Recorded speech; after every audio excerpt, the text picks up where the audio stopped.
பிலிப்பியர் 4:19 சொல்கிறது, என் தேவன் தம்முடைய மகிமையின் ஐசுவரியத்தின்படி உங்கள் குறைவுகளை எல்லாம் கிறிஸ்து இயேசுவுக்குள் மகிமையிலே நிறைவாக்குவார்.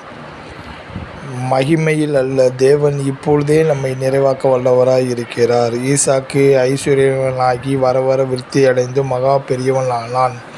ஈசாக்கை உயர்த்தின தேவன் நம்மையும் பெரியவனாக்க வல்லவராய் இருக்கிறார்.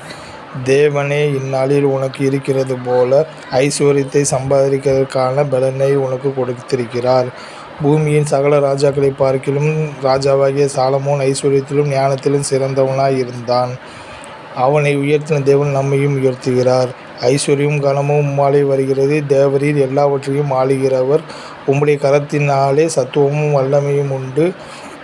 எவரையும் மேன்மைப்படுத்தவும் பலப்படுத்தவும் உம்முடைய கரத்தினாலே ஆகும். அவன் தீர்க்காயுசும் ஐசுவரியமும் மகிமையும் உள்ளவனாய் இருப்பான். ஆஸ்தியும் ஐசுவரியமும் அவன் வீட்டில் இருக்கும். அவனுடைய வீடு என்றென்றைக்கும் நிற்கும். கர்த்தரின் ஆசீர்வாதமே ஐசுவரியத்தை தரும்.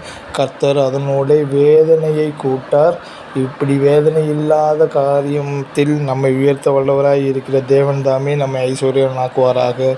தேவனுக்கே மகிமை உண்டாவதாக. ஆமென்.